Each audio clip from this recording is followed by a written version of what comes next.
بسم الله الرحمن الرحيم. السلام عليكم ورحمة الله وبركاته. كنت قد توقفت معكم في المرة الماضية عند هذا البيت وكيفية الكتابة على البحر المسحوب مستفعل فاعلات، وكيف طبقنا بالميزان الحركات والسكنات الخاصة بتفعيلة هذا البحر.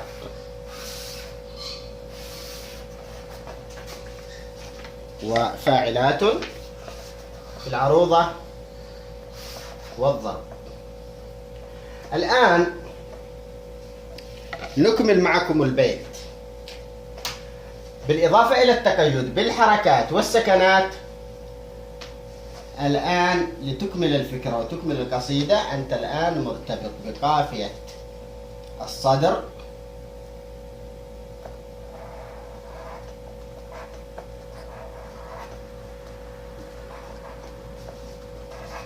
وقافية العجز اللي هي قافية البيت،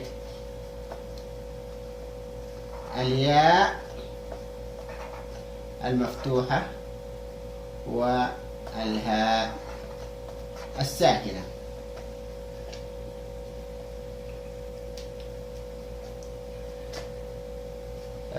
لصاحب متفنن بالتغلي مدري غنج ولا تكبر علي. البيت الثاني يقول: شاد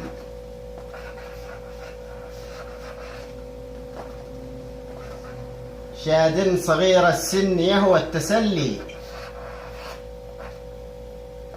شاد صغير السن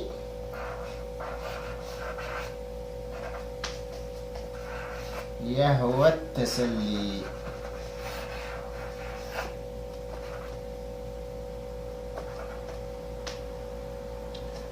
من نظرته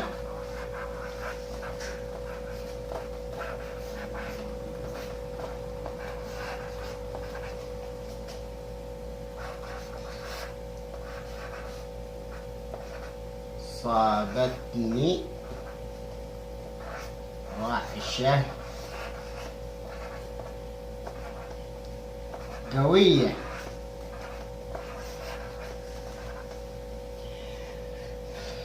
صباحكم ومساءكم فل جنوبي لصاحب متفنن بالتغلي مدري غنج ولا تكبر علي.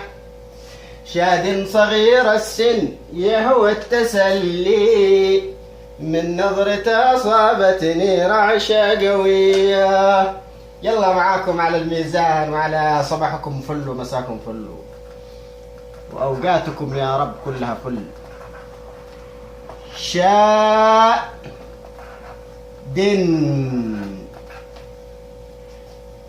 والشادن هو ولد الظبية.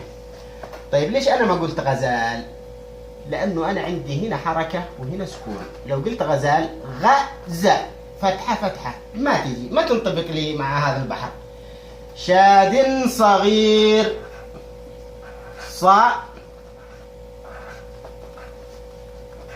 شاد صغير 7 حروف. شاد صغير مستفعل. تعال طبق الميزان. حركة سكون حركة سكون صغي حركة والياء ساكنة. فين بقية الكلمة؟ تمشي معي لقدام. شاد صغير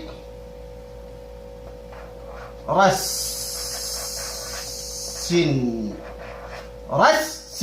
قلنا في الدرس الأول إن آل الشمسية تحذف في الكتابة العروضية. شاد صغير رسني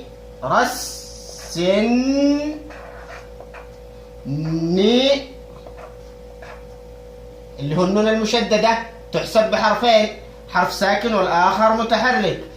شاد صغير السن وأيضا الهاء ساكنة. شاد صغير السن والتسلي. هنا فاعلات. نطبق مستفعل على هذه عشان تلاحظون. حركة سكون حركة سكون حركة حركة سكون. يعني الكلمات اللي أنت تختارها لابد أن تكون متوافقة مع البحر الذي تكتب عليه.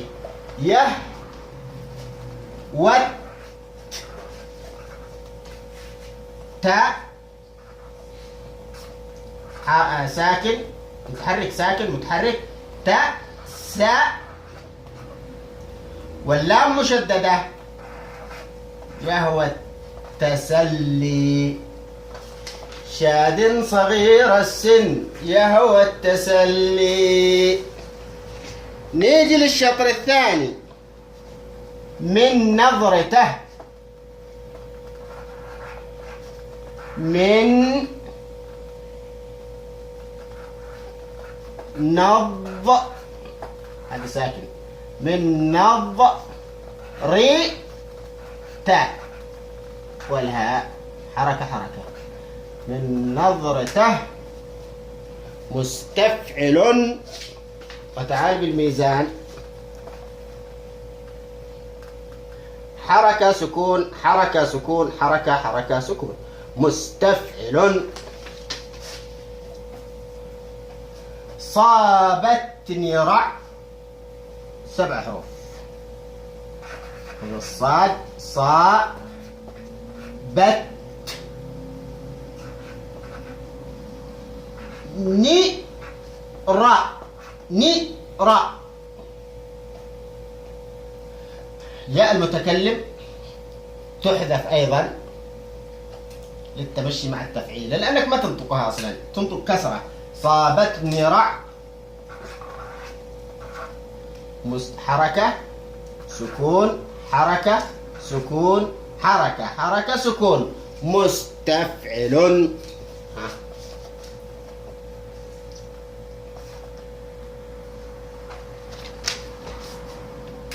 شه اللي هي رع الشه قوية جا قوي. والياء هذه المشددة تحسب بحرفين، الأول ساكن والثاني متحرك. شه قوية. وفاعلات يكون كتابتها أو تقطيعها حركة سكون حركة حركة قوي قوي حركة حركة سكون حركة سكون.